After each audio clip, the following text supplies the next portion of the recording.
میں نے قرآن مجید کی جس آیت مبارکہ کو تلاوت کرنے کا شرف و اعزاز حاصل کیا ہے، اس میں اللہ رب العزت نے ایسے انسانوں کا ذکر کیا ہے کہ جن کے اندر ایک ایسی بری خصلت پائی جاتی ہے جو کسی بھی انسان کو اور بالجہنم تک لے جاتی ہے، اور یہ ایسی خصلت ہے کہ اس سے بچنا ہر مسلمان کے لیے ضروری ہے، اور جو اس سے نہیں بچتا وہ رب ذوالجلال کی بارگاہ میں گناہگار ہوتا ہے اور اس کی بارگاہ میں ہٹ دھرمی کا مرتکب ہو جاتا ہے۔ اور وہ خصلت جس کا رب ذوالجلال نے ذکر کیا ہے وہ خصلت ہے منافقت، کہ جب کوئی بندہ منافقت کرتا ہے اور اس کے زبان اور دل دونوں کسی ایک بات کے اوپر یکجا نہیں ہوتے، دل اور کہتا ہے زبان اور کہتی ہے، یا زبان اور کہتی ہے دل کچھ اور کہتا ہے، تو جس بندے کے اندر یہ خصلت پائی جاتی ہے کہ جس کے دل اور زبان یکجا نہیں ہوتے، اس کو شریعت اسلامیہ میں اور اصطلاح شریعت میں منافق کہا جاتا ہے۔ اور اس کی جو تعریف علماء و محدثین نے لکھی ہے، انہوں نے یہ بھی کہا ہے کہ ظاہر اور باطن کا یکجا نہ ہونا یہ اصل میں منافقت ہے۔ اور پھر منافقت جو ہوتی ہے یہ بڑی اقسام کی ہوتی ہے، اس کی بڑی قسمیں ہیں۔ اس میں جو سب سے بدترین قسم ہے وہ اعتقادی منافق کی ہے، کہ ایسا منافق جو عقیدے کے اعتبار سے منافقت کرتا ہے، کہ اس کا دل کے اندر عقیدہ کچھ اور ہوتا ہے، السلام علیکم، اور بظاہر اس کی زبان کے اوپر کچھ اور ہوتا ہے۔ تو ایسا جو شخص ہوتا ہے جو عقیدے کے اعتبار سے اتنا برا ہوتا ہے، تو ایسے بندے کو اعتقادی منافق کہا جاتا ہے۔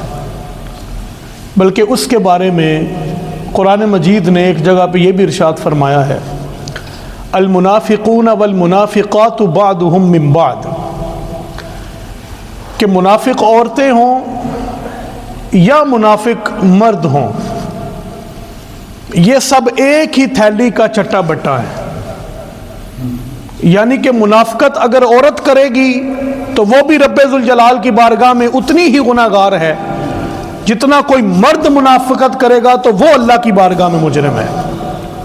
اور یہ اتنی بری خصلت ہے اور یہ اتنا کبھی اور بڑا فعل ہے کہ اس کے بارے میں جو رب ذوالجلال نے جس آیت کو میں نے خطبہ کا آج موضوع بنایا ہے، اگر انسان اور بندہ مومن بالخصوص صرف اس آیت مبارکہ کو سمجھ لے، اور یہ دیکھیں کس قدر سخت دھمکی ہے اور کس قدر سخت وعید ہے، کس قدر بڑے عذاب کی جو ہے وہ تمہیں بتایا جا رہا ہے، اور تمہیں پہلے تنبیہ کی جا رہی ہے کہ منافقت نہ کرنا اور اس برے اور کبھی فعل کے اندر داخل نہ ہو جانا۔ میں رب ہو کے کہہ رہا ہوں، ان المنافقین فی الدرک الاسفل من النار، اللہ فرماتا ہے کہ میں رب ہو کے کہتا ہوں کہ اگر تم منافقت کرو گے، اعتقادی منافق ہو جاؤ گے، تو ہم تمہیں جہنم کے سب سے نچلے حصے میں ڈال دیں گے۔ ابو لہب، ذمہ دار سے بات کرنے لگا ہوں، ابو جہل، عتبہ، عتیبہ، شیبہ، اتنے بڑے بڑے مردود بدترین کافر جو ہیں وہ اوپر ہوں گے، جو منافق ہوگا وہ ان سے بھی نیچے درجے کے اندر جل رہا ہوگا۔ اور یہ میں نے کوئی پاس سے نہیں کہا، یہ میں آپ کو قرآن پڑھ کے سنا رہا ہوں، ان المنافقین فی الدرک الاسفل من النار، سب سے نچلے درجے کے اندر۔ اور آپ کو پتہ ہے نا سب سے نیچے کب کسی کو رکھا جاتا ہے؟ جب آگ کو زیادہ کرنا ہوتا ہے۔ کوئلے کہاں جاتے ہیں بتائیں ذرا؟ سب سے نیچے۔ ایندھن کہاں پھینکا جاتا ہے؟ تاکہ آنکھ بڑھکے سب سے نیچے، یعنی کہ جہنم جس سے بھڑکائی جائے گی وہ اعتقادی منافق ہوگا جس سے بھڑکائی جائے گی۔ اس قدر بری خصلت ہے کہ اگر کوئی اس کو اپنا لیتا ہے، اور اللہ تعالیٰ نے کیا فرمایا، وہ مرد ہوں یا عورتیں ہوں، تو کیا ہوگا؟ وہ سب کے سب کیا ہوں گے؟ وہ ایک ہی تھیلی کا چٹا بٹا ہے۔ اور آگے فرمایا یأمرون بالمنکر وینہون عن المعروف، ان کی نشانیوں میں سے یہ بھی نشانی بتائی، یأمرون بالمنکر، کہ وہ کیا کرتے ہیں؟ وہ برائی کا حکم دیتے ہیں، وہ برے کاموں کا حکم دیتے ہیں، وینہون عن المعروف، اور وہ کیا کرتے ہیں؟ وہ روک لیتے ہیں۔ کن چیزوں سے؟ اچھے کاموں سے روک لیتے ہیں۔ یعنی کہ پتہ چلا جو اچھے کاموں سے روکتا ہے اور برائی کا حکم دیتا ہے، رب ذوالجلال کی نظر میں وہ بہت بدترین منافق ہے۔ اور یہ میں ابھی آپ کو یہ سورۃ توبہ کی آیات ہیں جو میں آپ کو سنا رہا ہوں۔ اور پھر یہ بھی بات یاد رکھیں، اعتقادی منافق وہ تو دائرہ اسلام سے خارج ہو جاتا ہے، اگر عقیدے کا منافق ہو تو وہ تو فارغ ہو جاتا ہے۔ اس کے علاوہ ایک عملی منافق بھی ہوتا ہے، اور آج اس موضوع کو ڈسکس کرنے کا وجہ بھی یہ ہے کہ ہم سب کو، مجھ سمیت ہم سب کو دیکھنا ہے کہ کہیں ہم عملی اعتبار سے تو نہیں ہیں وہ، ہم اللہ کی بارگاہ میں یہ حسن ظن رکھتے ہیں ایک دوسرے کے لیے کہ الحمدللہ ہم اعتقادی منافق نہیں ہیں، کیونکہ وہ تو سیدھا سیدھا جہنم کا ایندھن ہے۔ لیکن ایک ہے عملی منافق، اور یہ اس کی دو بڑی ٹائپس ہیں، یہ اس کی بڑی دو اقسام ہیں۔ ایک میں نے آپ کو بتائی، اور دوسری کیا ہے؟ عملی کہ عمل کے ساتھ بندہ منافقت کرتا ہے، اور یہ بھی کوئی چھوٹی منافقت نہیں ہے، یہ بھی بہت بڑی منافقت ہے، اور اس کی بہت ساری صورتیں ہو سکتی ہیں۔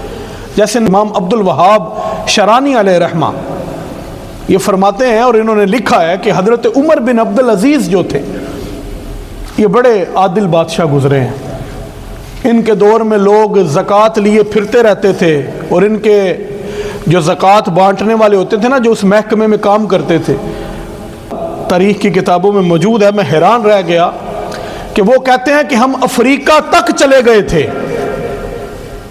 کہ کہیں تو ہمیں کوئی ایسا بندہ ملے جو زکوٰۃ لینے والا ہو، لیکن کوئی بندہ زکوٰۃ لینے والا نظر نہیں آ رہا تھا۔ اس کی وجہ کیا تھی؟ اس کی وجہ تھی ایمانداری۔ اور رسول کریم نے بھی فرمایا، میں اور آپ ہم سب مل کے سوچیں نا، ہم زکوٰۃ دیتے کتنی ہے؟ یا کیا ہم جو زکوٰۃ دیتے ہیں وہ ان کو دیتے ہیں جو اہل ہیں یا نہیں ہیں؟ یا جو زکوٰۃ لیتے ہیں کیا وہ ایسے ہیں جن کو لگتی ہے تو وہ لے لیتے ہیں؟ تو یہ ساری طرف سے کہیں نہ کہیں کوئی نہ کوئی خرابی پیدا ہوتی ہے۔ تو یہ وہ عادل بادشاہ گزرے، انہوں نے ہی حدیث مبارکہ کو جو کمپائن کیا، جو حدیث کی جمع و تدوین کا کام ہوا، وہ بھی ان کے دور میں ہوا تھا۔ بڑا تھوڑا ان کا دور ہے، اور کے اندر انہوں نے باقاعدہ طور پہ حدیث مبارکہ، جو آج ہم دیکھتے ہیں نا کہ ہمارے پاس حدیث مبارکہ کی باقاعدہ طور پہ کتابیں ہیں کمبائن ہوئی، یہ ساری کی ساری حضرت عمر بن عبد العزیز کے دور میں اس کو لکھا گیا۔ انہوں نے بہت تجدید کا کام کیا، یہ بڑے عادل حکمران تھے، یہ اموی حکمرانوں میں سے تھے، لیکن یہ بڑے صاحب تقوی اور بڑے خوف خدا رکھنے والے تھے۔ یہ کہتے ہیں کہ مجھے حضرت خضر علیہ السلام سے ملاقات ہوئی، یہ عبد الوہاب شرانی نے لکھا ہے۔ وہ کہتے ہیں میں نے ان سے پوچھا کہ حضرت مجھے کوئی ایسی نصیحت کر دیں جو میرے لیے بڑی فروٹفل ہو، جو میرے لیے بڑی کام آئے قدم قدم کے اوپر۔ تو حضرت خضر نے بدلے کے اندر ان کو کیا کہا؟ فرمایا بیٹا صرف اتنا یاد رکھنا، ظاہر کے اللہ کے دوست نہ بننا، کہ صرف ظاہر میں رب سے دوستی ہو، بارک اللہ، جعلی دوستی، وہ قبلہ فرما رہے ہیں جعلی دوستی، بالکل یہ صحیح ترجمہ ہے۔ فرمایا کہ ظاہری طور پر رب کا دوست نہ بننا، اور تنہائی میں اس کا دشمن نہ بن جانا۔ عمر بن عبد العزیز کہتا ہے جب میں نے یہ بات سنی تو میں اکثر روتا تھا کہ کتنے اتنی بڑی بات کہہ کے چلے گئے۔ اس کا مطلب کیا ہے؟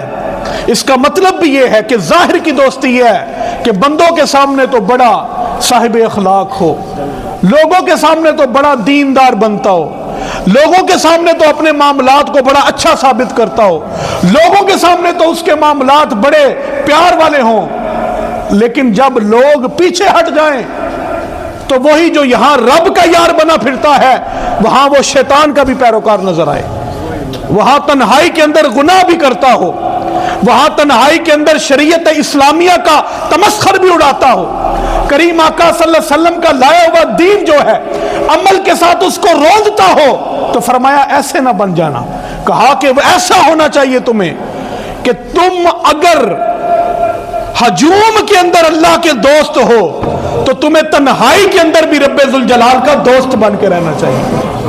اور حضرت علی المرتضیٰ شیر خدا کرم اللہ تعالی وجہ آپ نے فرمایا اصل مومن وہ ہے جس کی تنہائی پاک ہے۔ اللہ اکبر۔ یہ بھی منافقت ہے کہ بندے کا ظاہر تو پاک ہو اور باطن پاک نہ ہو، محفل تو پاک ہو لیکن تنہائی پاک نہ ہو، مجلس میں تو اعلیٰ ہو لیکن جب اکیلا ہو تو پھر وہ شیطان کا پیروکار بن جائے۔ تو کہا ایک ہے اعتقادی منافق اور ایک ہے عملی منافق، کہ عمل کے ساتھ بعض اوقات ایسی چیزیں ہم لوگ کر رہے ہوتے ہیں کہ ہم اس دائرے میں آ رہے ہوتے ہیں، جس طرح کریم آقا صلی اللہ علیہ وسلم نے ایک جگہ پر ارشاد فرمایا نا، یہ بڑی مشہور حدیث ہے کہ منافق کی 3 بھی نشانیاں بتائیں اور 4 بھی۔ اس میں کون کون سی نشانی بتائی؟ فرمایا کہ جب بات کرے تو جھوٹ بولے، جب بات کرے تو جھوٹ بولے، اور اس کو ہم کچھ سمجھتے ہی نہیں۔ ہم اپنی روزمرہ کی زندگی میں اس کو اس قدر اپنے اوپر وارد کر لیا ہے کہ اب ہمیں یہ عجیب ہی نہیں لگتا، بلکہ بعض یہ بھی منافق کی نشانیوں میں سے کریم آقا نے ایک حدیث میں فرمایا، اور صحابہ حیران ہوتے تھے اس وقت۔ یہ بڑی لمبی حدیث ہے، میں ساری نہیں چھیڑتا، آخر سے آپ کو قصہ سناتا ہوں۔ صحابہ بڑے حیران ہوئے، کہا یا رسول اللہ ایسا وقت بھی آئے گا؟ حضور نے فرمایا، حضور فرماتے جاتے تھے، صحابہ کہتے جاتے تھے ایسا وقت بھی آئے گا، ایسا وقت بھی آئے گا۔ پھر حضور نے فرمایا ایسا وقت بھی آئے گا، اور حضور نے فرمایا اللہ رب العزت کی قسم اٹھا کے کہتا ہوں آئے گا۔ کون سا وقت؟ کہ لوگ نیکی کو برائی سمجھیں گے اور برائی کو نیکی سمجھنا شروع ہو جائے گی۔ آج ہم سوچیں نا کہیں ایسا وقت آ تو نہیں گیا، اللہ اکبر، کہ ہمیں برائی لگتی نہیں، ہمیں نیکی برائی لگتی ہے، برائی ہمیں اچھائی لگتی ہے۔ ہم لوگوں کے ڈر سے بعض اوقات نیکیاں نہیں کرتے۔ تو بہرحال یہ بھی منافق کی جب نشانیاں بتائیں، اس کے اندر حدیث ہے، اس کے تحت میں آپ کو بتا رہا تھا۔ تو کیا فرمایا کریم آقا نے کہ جب جو منافق کی نشانیوں میں سے ایک کی نشانی کیا ہے کہ جب بات کرے تو جھوٹ بولے۔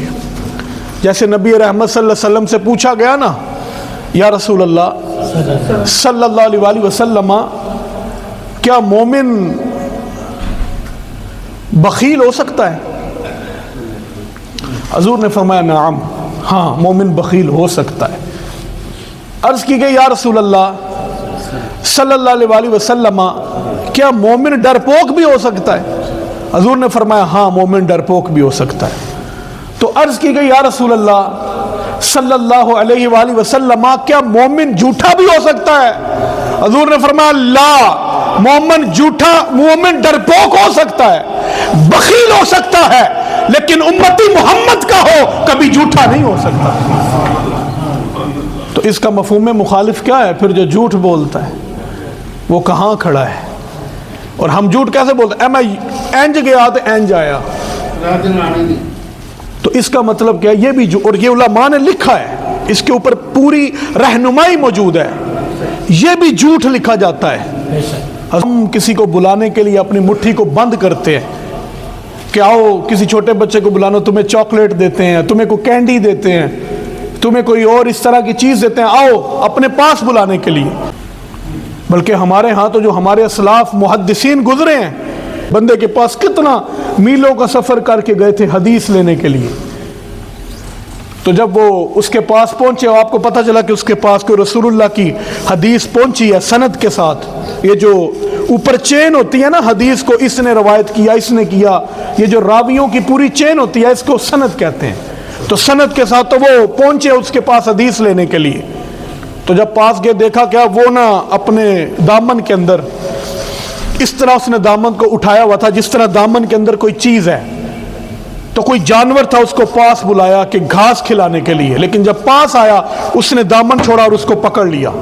وہ محدث اتنا میلوں کا سفر کر کے پہنچے تھے، کہیں وہیں سے واپس لوٹ آئے، اور آپ نے فرمایا پوچھا کیوں لوٹ رہے ہیں کسی نے کہ اتنا محنت کر کے آئے ہیں۔ جو بندہ جانور کو دھوکہ دے سکتا ہے ایسے شخص یہ لائق نہیں ہے کہ اس سے اپنے محمد عربی کی حدیث کو لیا جائے۔ نعرہ تکبیر، نعرہ رسالت، نعرہ حیدری۔ آپ اندازہ کریں تو فرمایا منافق کی نشانی ہے وہ بات کرتا ہے تو جھوٹ بولتا ہے۔ پھر آگے فرمایا وہ وعدہ کرتا ہے تو وعدہ خلافی کرتا ہے۔ ہم کیا کہتے ہیں وہ وعدہ ہی کیا جو وفا ہو گیا۔ کتنی بڑی جہالت ہے، کتنی بڑی جہالت ہے۔ وعدہ ہوتا ہی وہ ہے جو وفا ہو جاتا ہے، جو وفا نہ ہو وہ کون سا وعدہ ہوتا ہے۔ اور میرے کریم آقا نے فرمایا جو بندہ ایماندار نہیں نہ ہوتا، ایماندار، اللہ اکبر، یہ میں ابھی جب حدیث میری نظر سے گزری یقین مانے میرے اپنے پاؤں کے نیچے سے زمین نکل گئی۔ اللہ اکبر۔ حضور نے فرمایا جو بندہ ایماندار نہیں ہے اس کا ایمان ہی نہیں ہے۔ ایک تو یہ نا گاؤں کے چھوٹے گناہ کا مرتکب ہو جاتا ہے، تو فرمایا جو ایماندار نہیں ہے اس کا ایمان ہی نہیں ہے، اور جو وعدے کی پاسداری نہیں کرتا، جو وعدے کی پابندی نہیں کرتا، میرے کریم آقا نے فرمایا اس کا دین ہی نہیں ہے۔ یہ اس قدر بڑی چیز ہے وعدے کی پاسداری، اور یہ بھی ہمیں پوری کرنی ہے۔ پھر اسی طرح آگے چلتے جائیں تو حدیث میں حضور نے یہ بھی ارشاد فرمایا کہ اگر اس کے پاس امانت رکھی جائے تو وہ اس میں خیانت کرتا ہے۔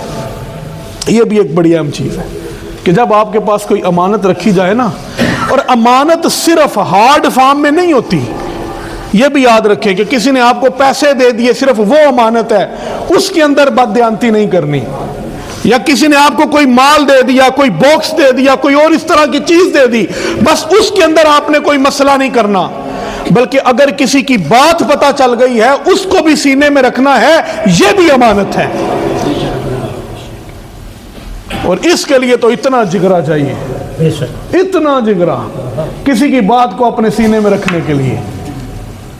اور جو بندہ کسی کے عیبوں کو ٹٹولنے لگ جاتا ہے اور لوگوں کے اندر پھیلانے لگ جاتا ہے، اور لوگوں کو کسی کا عیب پتہ چل جائے اور اس لیے اگلے لوگوں کو بتاتا ہے کہ اس سے اس کی تحقیر ہو، اس کی ذلت ہو، اس کی عزت نفس مجروح ہو، اس کی سیلف ریسپیکٹ جو ہے اس کے اوپر ٹھیس آئے، تو میرے کریم آقا نے فرمایا جو بندہ کسی کی عزت کو خراب کرتا ہے، اللہ اکبر، یہ مجھ سمیت ہم سب کے لیے اتنا بڑا درس ہے۔ جن لوگوں کو شوق ہوتا ہے وہ سارا دن بیٹھ کے یہی سوچتے رہتے ہیں یار فلانے دی کو گل تے لبے، کو فلانے کی بات تو میں، ہم تو کسی کی ماں بہن بیٹی کو بھی ڈسکس کرتے ہوئے نہیں ڈرتے اللہ سے۔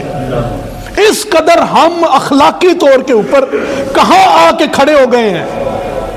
ہم جہاں پر دو چار بندے اکٹھے ہوتے ہیں وہاں پر ہمارا موضوع ہوتے ہی غیبت ہے۔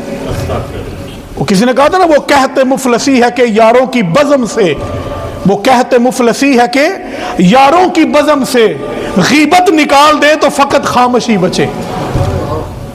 یہ تو حال ہو چکا ہے۔ اور حضور نے فرمایا جو بندہ کسی کی سیلف ریسپیکٹ کو مجروح کرتا ہے، کسی کے عیبوں کو ٹٹولنے میں لگ جاتا ہے، عیب کھول کے لوگوں کو بتاتا ہے، قیامت کے دن اپنے قبر سے اٹھے گا تو کتے کا منہ لے کے اس کو اٹھایا جائے گا، اور یہ اس کی سزا ہوگی، اس لیے کہ وہ لوگوں کے عیبوں کو ٹٹولتا تھا۔ جب اللہ نے پردہ ڈالا ہے تو کون ہوتا ہے اس کو ظاہر کرنے والا؟ اگر اللہ تیرے عیبوں کو ظاہر کر دے تیرا کیا بنے گا؟ تو کبھی میں اور آپ ہم کبھی یہ سوچیں نا اللہ ہمارے عیبوں کو لوگوں کے سامنے ظاہر کر دے تو ہمارا کیا بنے گا؟ تو اس لیے یہ بھی ضروری ہے کہ لوگوں کے عیب، اور حضرت مولا علی فرمایا کرتے تھے مومن کا دل کیا ہوتا ہے؟ وہ تو قبر کی طرح ہوتا ہے۔ کس کی طرح ہوتا ہے؟ قبر کی طرح۔ مطلب کیا ہے؟ اس کے اندر قبر کے اندر مردہ رکھ آتے ہو، پیچھے اس کے ساتھ کیا ہو رہا ہے بس اللہ کے حوالے کر دیا، پھر کبھی کھود کے تو نہیں نہ دیکھتے۔ تو فرمایا مومن کا دل بھی ایسا ہوتا ہے، کوئی گل پتہ لگ گئی اس کو سینے کے اندر رکھو، لوگوں تک نہ پہنچاؤ، یہ ڈسکشن چھوڑ دو، یہ بہت بری شے ہے۔ تو پھر فرمایا کہ اگر اس کو امانت رکھی جائے، اس میں خیانت کرے، اور یہ امانت صرف میں نے جو بتایا ہارڈ فارم میں نہیں ہوتی کہ صرف اس میں خیانت، اس کی بہت ساری ٹائپس ہیں۔ ایک حدیث میں فرمایا اگر کسی نے کسی کو خط دیا، آج کے دور میں آپ دیکھ لیں جدید میں کوئی کسی کو میسج بھیجتا ہے، آپ کے ہاتھ وہ میسج لگ جاتا ہے، آپ اس کو پڑھ لیتے ہیں، وہ چاہتا ہے کہ آپ نہ پڑھیں یا وہ اجازت نہیں دیتا۔ حضور نے فرمایا جو کسی کو کوئی خط دیتا ہے اور اس کی اجازت کے بغیر وہ اس خط کو پڑھ لیتا ہے یا اس کو دیکھ لیتا ہے جو اس نے لکھا ہے، تو وہ ایسے ہے کہ وہ جہنم کے اندر جھانک رہا ہے۔ اور یہ منافق کی وہ نشانیاں ہیں جو میرے اور آپ کے کریم آقا نے بتایا۔ آج کل کے ڈیجیٹل دور ہے، تو اس دور کے اندر آپ کسی کا میسج نہیں پڑھ سکتے کسی کی اجازت کے بغیر، کسی کی کال نہیں سن سکتے، اور بھی اس طرح کے جو بھی اس کے ضمن میں چیزیں آ جاتی ہیں۔ تو پھر فرمایا یہ عملی منافق ہے، اس کی نشانیاں بتا دی۔ اور پھر ایک یہ بھی فرمایا کہ بات کرے تو گالی دے۔ یہ بھی لوگوں کی بڑی بری عادت ہوتی ہے، بات بات پہ گالی دیتے ہیں۔ بد جو گفتگو ہوتی ہے، بری گفتگو یا فحش گفتگو، حضور نے ایک جگہ پہ فرمایا تھا منافق جو ہوتا ہے وہ بری گفتگو کرتا ہے۔ اور ہمارے یہاں پہ کسی کے ساتھ فرینکنس شو کرنے کا طریقہ کیا ہے؟ ہم کسی کو گالی دیتے ہیں، ہم کہتے ہیں جی ساڈی ادھر نال تے بڑی یاری ہے، کہ انتہائی جہالت کی بات ہے۔ حضور نے صحابہ کو فرمایا تھا میرے صحابہ اپنے ماں باپ کو گالی نہ دیا کرو۔ صحابہ نے عرض کی یا رسول اللہ علیہ وسلم ماں باپ کو کون گالی دیتا ہے؟ ماں باپ کو تو کوئی گالی نہیں دیتا۔ حضور نے فرمایا جب تم کسی کو دیتے ہو وہ تمہیں دیتا ہے بدلے کے اندر، تو وہ در حقیقت تم وہ گالی اپنے ماں باپ کو دے رہے ہو۔ تو اس سے بھی ہمیں بچ کے رہنا ہے۔ اور پھر حضور نے کیا فرمایا؟ من کان لہ وجہان فی الدنیا، حضور نے فرمایا کہ جس کے دنیا کے اندر دو چہرے ہیں، جس کے دنیا کے اندر دو چہرے، مجھ سے ملا تو بڑا پیار، باہر گیا تو میری غیبت، آپ سے ملا تو بڑا پیار، باہر آپ سے ہٹ گیا تو غیبت شروع کر دی، آپ کی برائیاں شروع کر دی۔ ڈیول پرسنالٹی، ڈیول جس کا چہرے ہوتے ہیں، جس بندے کے دنیا کے اندر دو چہرے ہیں، انہوں نے فرمایا ڈیول پرسنالٹی ہے، کان لہو یوم القیامتی لسانان، انہوں نے فرمایا اگر دنیا کے اندر اس کے دو چہرے ہیں تو آخرت کے اندر اس کے پاس دو زبانیں ہوں گی۔ اگر دنیا کے اندر دو چہرے ہیں تو آخرت کے اندر دو زبانیں ہیں، اور وہ زبانیں کون سی ہیں؟ حضور نے فرمایا اس کے منہ کے اندر آگ کی دو زبانیں رکھی جائیں گی۔ اور یہ جو اس کی ڈیول پرسنالٹی تھی، اس کے عذاب کے طور پر اس کو یہ کیا جائے گا۔ اور حضرت امام غزالی علیہ رحمہ تو یہاں تک فرما گئے، اب فرماتا ہے جو بندہ کسی ایک سے ہنسی کے ساتھ ملتا ہے اور دوسرے بندے سے غمی کے ساتھ مل لیتا ہے، یا اس کا وہی معیار اس کو ملنے کا نہیں ہوتا، تو وہ منافق ہے۔ ہم کس کو سلام کرتے ہیں؟ منصب کو، جاہ کو، مال کو، دولت کو۔ اللہ کا قول بھی ہے، حضور نے فرمایا دو بندے جو جاہ کو اور مال کو سلام کرتے ہیں وہ بھی منافق ہے۔ اور ہمارا سلام ہی صرف اور صرف منصب، میں خدا کی قسم میں ممبر رسول پہ بیٹھوں، میں ایک شخص کے ساتھ بیٹھا تھا، میں حیران ہو گیا، میرے اوسان خطا ہو گئے۔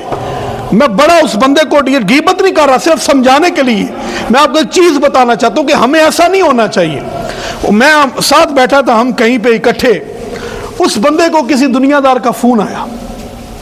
دنیا دار ہونا کوئی بری بات نہیں ہے، یہ اگر آپ اسلام پہ چل رہے ہیں، دنیا دار ہیں، تو آپ سے بڑا دیندار ہی کوئی نہیں، یہ بات یاد رکھیے۔ اور اگر کوئی بندہ مذہب کا لبادہ اوڑھتا ہے اور دنیا داری کرتا ہے تو اس سے بڑا دنیا دار ہی کوئی نہیں، سمجھ رہے ہیں نا بات کو؟ تو وہ بندہ میرے ساتھ بیٹھا تھا، وہ کسی کا فون آیا کسی دنیا دار کا، تو وہ اپنی سیٹ سے اٹھ گیا جھٹ کے ساتھ۔ میں حیران، میں نے کہا بھائی خیر ہے، کیا ہوا ہے؟ تو کہنے لگا جی وہ فلاں چودھری صاحب کا مجھے فون آ گیا، یقین مانے، اور اس کے ایسے لرز رہے وہ، اور وہ بندہ ایسا ہے بظاہر کہ وہ کسی کو بات بھی کرنے نہیں دیتا۔ میں حیران رہ گیا، میں نے کہا مولا یہ تیری شان ہے نا، یہ تو ہی بے نیاز ہے نا، دیکھنا جب تو عقل پہ پردے ڈالتا ہے تو کیا کیا ہو جاتا ہے۔ میں اتنا حیران پریشان کیا مجھے اس کی اس بات نے کہ یہ بندہ اس قدر کھو گیا ہے اور اس قدر ڈیول پرسنالٹی ہے کہ ابھی کسی اور کو میرے سامنے ملا ہے تو اس کا یہ رویہ تو نہیں تھا، ابھی چودھری صاحب کا فون آ گیا، راجہ صاحب کا، مہاراجہ صاحب کا، وڈیرے صاحب کا، تو اس کا رویہ ہی بڑا تبدیل ہو گیا ہے۔ تو ایسا نہیں ہونا چاہیے۔ حضور نے فرمایا جو جاہ کی وجہ سے اور مال کی وجہ سے، اور یہ ابن عمر کے پاس ایک شخص آیا، یہ حضرت عمر کے بیٹے کے پاس رضی اللہ تعالیٰ عنہما، ان کے پاس ہے، اس نے کہا کہ حضرت ہم جب یہ دنیا کے جاتے ہیں نا بڑے بڑے بادشاہوں کے پاس اور بڑے بڑے جاہ و منصب والوں کے پاس، تو ہم ان کی ہاں میں ہاں ملاتے ہیں، یہ جس طرح ہم لوگ بھی تو یہی کرتے ہیں نا، ان کی ہاں میں ہم ہاں ملاتے ہیں، لیکن باہر جب نکل آتے ہیں نا پھر ہم اختلاف شروع کرتے ہیں، یعنی ان کے سامنے نہیں بولتے لیکن باہر بولتے ہیں۔ تو آپ نے کیا ارشاد فرمایا؟